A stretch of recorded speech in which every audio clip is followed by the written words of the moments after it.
ಎಲ್ಲರಿಗೂ ನಮಸ್ಕಾರ. ನಾನಿವತ್ತು ಗ್ರೀನ್ ಚಟ್ನಿ ರೆಸಿಪಿನ ನಿಮ್ ಜೊತೆಲಿ ಶೇರ್ ಮಾಡ್ತಾ ಇದ್ದೀನಿ. ಈ ಗ್ರೀನ್ ಚಟ್ನಿ ನೀವು ಎಲ್ಲಾ ತರಹದ ತಂದೂರಿ ಚಿಕನ್ ಜೊತೆಯಲ್ಲಿ ತಿನ್ಬೋದು. ಟೇಸ್ಟ್ ಅಂತೂ ತುಂಬಾನೇ ಚೆನ್ನಾಗಿರತ್ತೆ. ಈ ಗ್ರೀನ್ ಚಟ್ನಿ ಮಾಡ್ಲಿಕ್ಕೆ ತುಂಬಾನೇ ಕಡಿಮೆ ಟೈಮ್ ಸಾಕು.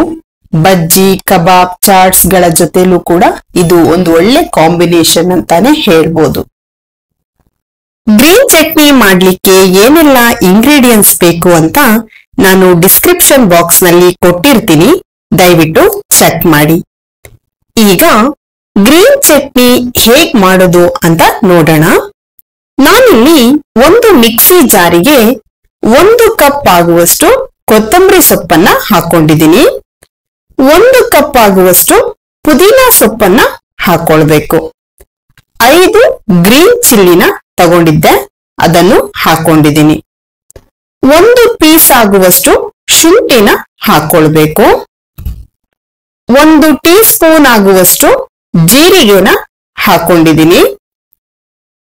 6 ರಿಂದ 7 ಬೆಳ್ಳುಳ್ಳಿ ಎಸಳನ್ನ ಸಿಪ್ಪೆ ತೆಗೆದು ಇಟ್ಟಿದ್ದೆ, ಅದನ್ನ ಹಾಕೊಂಡಿದ್ದೀನಿ.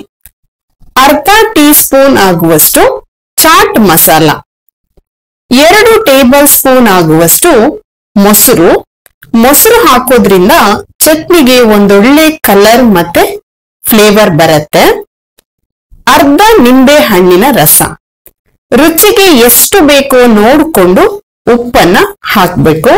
ಉಪ್ಪನ್ನ ಹಾಕ್ಬಿಟ್ಟು ಸಣ್ಣಗೆ ರುಬ್ಕೊಳ್ಬೇಕು. ಈಗ ರುಬ್ಬಿ ಆಗಿದೆ. ರುಚಿಕರವಾದ ಗ್ರೀನ್ ಚಟ್ನಿ ರೆಡಿ ಆಗಿದೆ. ನೀವು ಮನೆಯಲ್ಲಿ ಒಮ್ಮೆ ಟ್ರೈ ಮಾಡಿ.